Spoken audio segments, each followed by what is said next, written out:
반갑습니다. 송주준입니다. 오늘은 오늘 아침에 있었던 진주 아파트에서 5명의 사람이나 사망했었던 그 사건에 대한 얘기를 좀 드리겠습니다.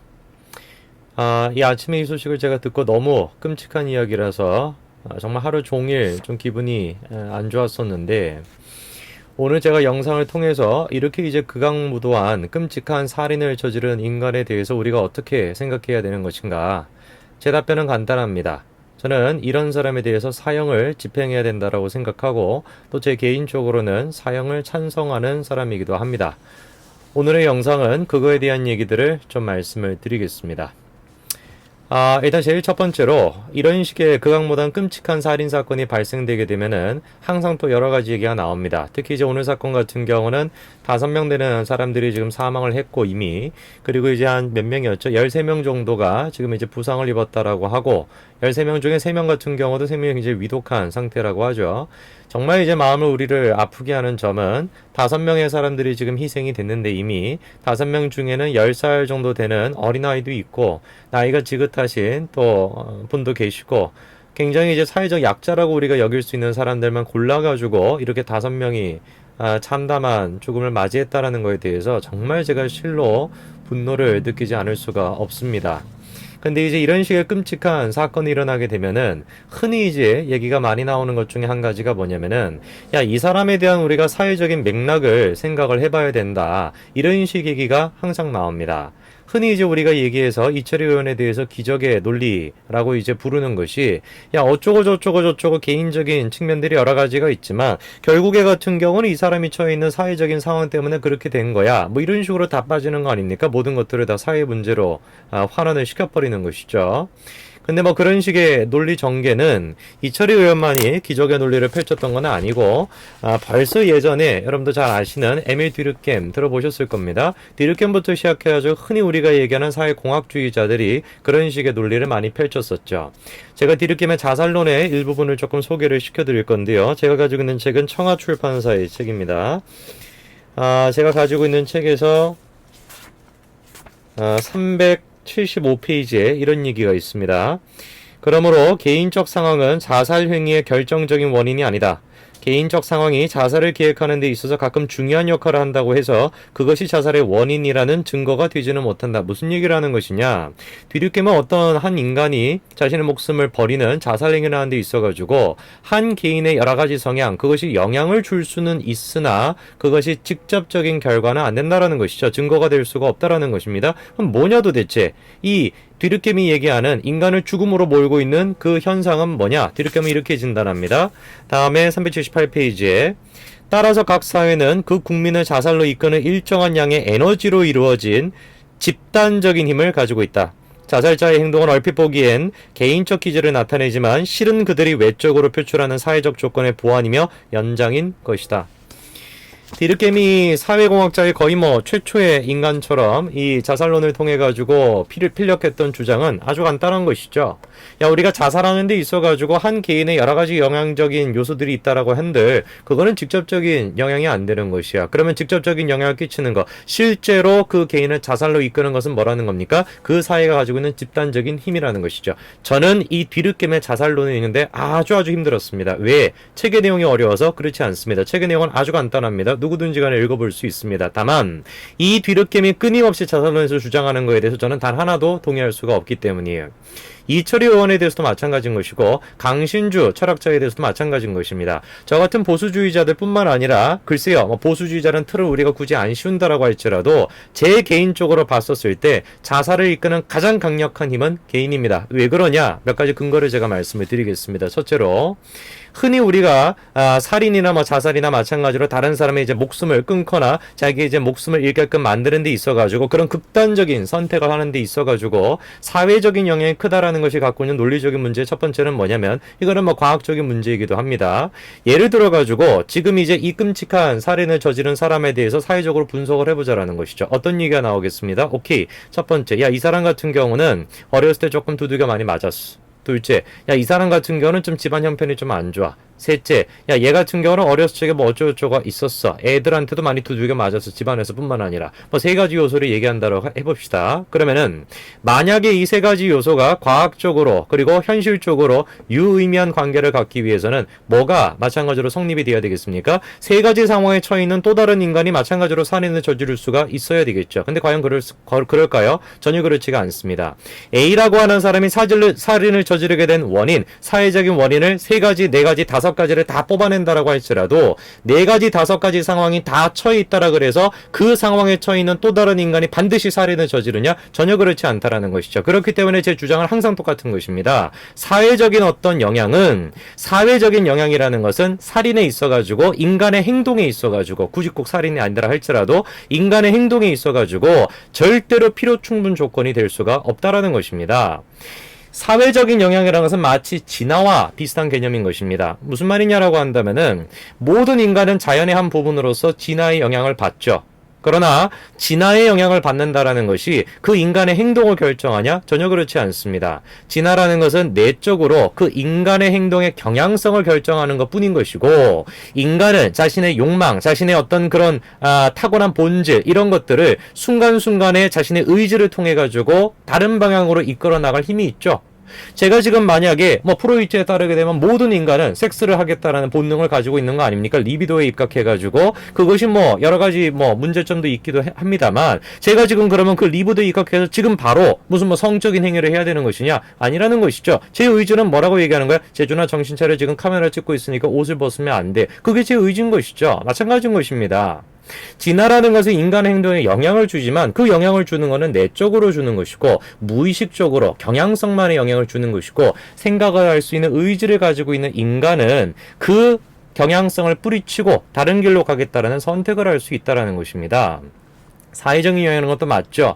인간이 사회적인 영향에서 자유로울 수 있는 인간이 있습니까? 없죠. 모든 인간들은 완벽하게 자성을 가질 수 있는 것은 아닙니다. 사회 속에 살아가고 있으니까 당연히 사회적인 영향을 받죠. 그러나 그 사회적인 영향은 절대로 뭐가 될 수가 없다? 필요 충분 조건이 될 수는 없다. 왜? 이유는 아주 간단한 것입니다. A라는 사람이 살인을 저질렀다라고 얘기했을 때 그 사람을 분석해서 사회적인 요소 100가지를 낸다고 한들 그 100가지 요소에 처해 있는 또 다른 인간이 반드시 살인을 저지르냐? 전혀 그렇지 않다라는 것입니다. 반대로 이 얘기는 아주 위험한 얘기가 될 수가 있죠. 무슨 말이냐라고 한다면은 A라는 사람이 살인을 저지른 거에 대해 가지고 세네 가지 요소를 끄집어냈다라는 것 자체가 아주 위험한 시도입니다. 왜? 그것이야말로 전체주의, 사회주의로 빠지는 길이죠. 반대로 한번 제가 말씀을 드려볼까요? 오케이. 야, 이번에 이 사람이 5명의 사람을 죽었던 이유는 사회적으로 봤었을 때 이런 세네 가지 요소가 있어. 바꿔서 얘기한다면은 아무리 정상적인 인간이 있다라고 할지라도 그 정상적인 인간한테 세 가지, 네 가지 요소를 딱 대입을 시켰을 때 그 사람도 살인을 저질러야 된다는 뜻이 되는 거 아닙니까?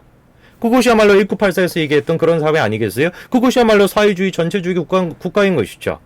인간이 과연 그렇게 될 수 있을까요? A라는 사람이 살인을 저렸던 세네 가지 요소를 저한테 지금 적용시킨다라고 해가지고 저의 집을 가난하게 만들고 저의 집을 어떻게 만들었다 그래서 제 인간관계를 어떻게 파탄시킨다 그래서 제가 반드시 살인을 할까요? 저는 전혀 살인을 안 할 겁니다. 왜? 나는 내 의지를 가지고 행동하는 존재이기 때문인 것이죠. 이 얘기를 제가 드릴 때 이런 식의 의문을 가지는 분들도 계실 거예요. 야, 그러면은 생각을 해봐라. 오케이, 네 얘기를 내가 알아듣겠어. 그런다라고 해도 분명히 누구든지 간에 사회적인 영향을 받는다라고 한다면은 법을 집행하는 데 있어가지고 사회적인 영향을 받기는 받으니까 그게 필요 충분 조건이건 아니건 영향을 받기는 받으니까 거기에 입각해가지고 형 집행하는 데 있어서도 영향을 받아야 되는 거 아니냐? 아무리 필요 충분 조건이 아니라고 할지라도 집이 너무 가난해가지고 살인을 저질렀다라고 한다면은 그걸 우리가 감안해가지고 좀 형량을 좀 감형시킬 수도 있는 거 아니냐? 그것도 저는 전혀 동의하지 않습니다. 이유는 아주 간단한 것인데요. 저는 법이라는 것은 구체적이어야 된다고 항상 주장을 하고, 법이라는 것은 모든 만인에게 평등하게 적용되어야 된다고 봅니다. 그러나 아까 제가 말씀을 드린 것처럼 이 사회적인 원인이라는 것은 아주 구체적이지 못하고 사회적인 원인이라는 것은 너무나도 다양합니다. 왜? 인간은 1대1로 다이렉트하게 집이 가난하다, 무슨 행동을 한다? 이게 불가능한 것이죠. 제가 처해 있는 지금 사회적인 요인을 몇 가지로 뽑아낼 수 있겠습니까? 그거 뽑아내는 것 자체가 이미 사회주의 국가로 간다라는 것입니다. 저한테 영향을 주고 있는 사회적인 요소가 뭐가 있을까를 생각한다라는 것 자체가 불가능할 정도로 수만 가지 영향을 제가 받고 있는 것이죠. 바꿔서 얘기한다라고 한다면은 사회적인 영향이라는 것 자체는 구체적이지 못한 것이고 명확하지 못하다라는 것입니다. 구체적이지 못하고 명확하지 못한 것을 기반으로 해가지고 우리가 형을 집행하게 된다. 구체적이고 명확하지 못한 것을 기반으로 해가지고 누군가한테 우리가 법을 집행한다. 그것이야말로 불공정한 거 아니겠습니까? 그럼 반대로 그러면은 피치 못할 상황에 의해 가지고 저 사람을 내가 죽이긴 죽였는데 그 죽였다라는 사실만을 가지고 그럼 똑같이 처벌을 받아야 되는 것이냐? 당연히 아니죠. 입증 가능한, 그 말이 제일 중요한 것입니다. 실증적으로 입증 가능한 근거가 없다라고 한다면은 절대로 법 집행에 있어가지고 감정적인 요소나 이런 것들은 개입돼서는 안 된다라는 것이에요. 사회적이다라고 하는 사회적인 요인이라고 한다라는 명확하지 못한 그런 요소가 법 집행에 있어가지고는 개입해서는 안 된다라는 것입니다. 예를 들어가지고 내가 어쩔 수 없이 저 사람을 방어할 수밖에 없었다. 그러면 그 방어할 수 있다라는 것을 입증할 수 있는 증거가 있어야지 저는 거기에서 감형을 받을 수 있다라고 생각하는 것이죠. 같은 원리로 저는 그래서 성폭행, 성폭력 특례법에 대해서도 비판하는 것입니다. 증언만을 가지고 누군가를 처벌한다? 저는 잘못됐다라고 보는 것이에요. 뭐가 있어야 된다라는 겁니까? 실증적으로 입증할 수 있는 근거가 있어야 된다라는 것이죠. 제가 지금까지 말씀을 드린 것이 우리가 이제 어떤 한 인간을 선택하는 데 있어가지고 한 인간의 어떤 행동을 한 그 근거를 살펴보는 데 있어가지고 사회적인 요소를 따진다라는 것이 큰 의미가 없다. 물론 영향을 주기는 주니까 당연히 고민을 해야 되겠죠. 반대로 이런 얘기를 하실 수도 있는 거예요. 그러면은 도대체가 우리가 범죄자에 대해서 그 심리를 왜 이해를 하고자 하냐? 범죄자가 처해 있는 여러 가지 사회적인 요소에 대해서 우리가 왜 고민을 해야 되는 것이냐? 그런 식의 지금 고민하는 학문들도 있잖아요. 그렇죠? 그게 다 쓸데없다라는 것이냐? 인간의 행동을 분석한다라는 그런 식의 사회과학적인 행동들은 다 의미가 없는 것이냐? 전혀 아니죠. 의미가 있습니다. 왜 의미가 있겠습니까? 그건 언제 의미가 있겠습니까? 살인을 집행하기 전에. 바꿔 얘기한다면은 잘못 얘기했네. 살인이 아니라 맞네요. 살인을 하기 전까지 그것이 의미가 있는 것이죠. 도대체가 이 사람이 왜 살인을 저질렀을까에 대한 사회적인 요소를 분석한다라는 것은 어디에만 국한이 돼야 되는 것이냐? 살인을 하기 이전에만 국한돼야 되는 것이에요. 바꿔서 얘기한다면은 살인을 저지르는 사람들 같은 경우는 우리가 여러 가지를 생각을 해보니까 집안 형편은 이런 것이 있었고 인간관계는 이런 것이 있었어. 자, 이런 여러 가지 요소를 우리가 고민해가지고 앞으로 사회는 이런 요소들을 좀 줄여나가자. 그렇게 함으로써 불특정한 인간이 어떤 인간이 될지는 알 수가 없지만 그런 인간이 살인을 저지를 수 있는 경향성을 우리가 낮추는 것은 당연히 받아들일 수가 있겠죠. 제가 지금 비판하는 것은 뭐냐면은 그런 식의 사회적인 요소를 고민하는 것이 살인을 저지르기 전까지 선언적으로만 이루어지는 것이 아니라 살인을 저지르고 난 뒤에 처벌을 하는 데 있어가지고 고려가 된다라는 것은 잘못됐다고 제가 지적하는 것입니다. 지금까지 얘기를 제가 쭉 말씀을 드렸을 때 중요한 것은 그러면 뭐냐?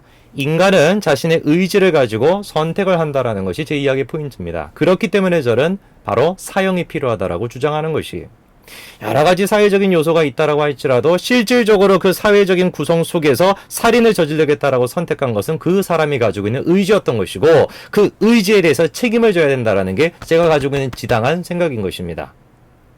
살인을 했다라는 것은 뭡니까? 13살짜리 아이를 죽인 거에 대해서 책임을 져야 되는 것은 뭡니까?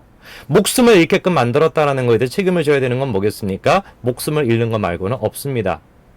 살인이라는 행위에 있어가지고 피해자는 항상 지는 싸움입니다. 무조건 지는 싸움입니다. 왜? 살 기회조차도 사라졌기 때문에. 다른 이유가 아무것도 필요 없습니다. 그 사람이 살아있었다라고 한다면 할 수 있었던 수만 가지 것들이 살해를 당함으로써 사라졌기 때문에 살인이라는 행위에 있어가지고 살인자는 항상 승자입니다. 그게 제가 가지고 있는 정의입니다. 그 사람은 살아있기 때문에 용서를 비한다든지 여러 가지를 할 수가 있겠죠. 그러나 살인을 당한 인간은 아무것도 할 수가 없습니다. 왜? 죽었기 때문에. 사형을 집행한다라는 것은 개인의 책임을 묻는다라는 점에서 저는 반드시 필요하다라고 생각하고 무슨 일이 있어도 살인을 저지른 거에 대해서 사형을 하는 거에 대해서 내가 사형당할 수도 있다라는 두려움이 없다라고 한다면은 살인이라는 행위에 있어서 항상 승자는 살인자이기 때문에 살인은 줄어들지 않을 거라고 저는 확신합니다. 다시 한번 말씀을 드립니다만 인간에 대해서 사회적인 영향을 고려하지 말라는 뜻이 아닙니다. 고려를 해야 되겠죠. 왜? 살인을 저지를 수 있는 경향성을 우리가 줄이기 위해서. 그러나 이미 살인을 저질렀다라고 한다면은 사회적인 요소가 가지고 있는 그 특징들 명확하지 못하고 수만 가지 요소가 중첩되어 있다라는 그 특징에 따라 가지고 뭘 해서는 안 된다? 법 집행이 있어가지고 그게 고려돼서는 안 된다라고 생각합니다. 조건, 뭐가 없는 이상, 실증적으로 증명할 수 있는 게 없는 이상. 오늘 제가 여러 가지 말씀을 드렸습니다. 이것도 윤리적인 문제가 될 수가 있기 때문에 또 도덕적인 문제가 될 수 있기 때문에 생각이 다르실 수도 있겠죠. 댓글에 달아주시면 제가 비아냥거리거나 이런 얘기가 없다라고 한다면 잘 좀 읽어보도록 하겠습니다. 오늘 날씨가 정말 너무 좋았는데 참 이 소식을 제가 접하고 정말 가슴이 아팠었습니다. 글쎄요. 제가 좋아하는 시인 보들레르는 아름답게 피어있는 꽃을 보고 그 꽃이야말로 악의 꽃이다. 자기한테 슬픔과 모든 고통을 주는 악의 꽃이다라고 했는데 제가 너무 센티멘탈하고 감상적으로 되는 걸 수도 있겠습니다만 글쎄요. 이 좋은 날씨조차도 이 끔찍한 소식을 접하고 나니까 정말 꽃이 아니라 악의 꽃은 아닌가 이런 생각이 드는 하루였습니다. 오늘까지 말씀드리겠습니다. 감사합니다.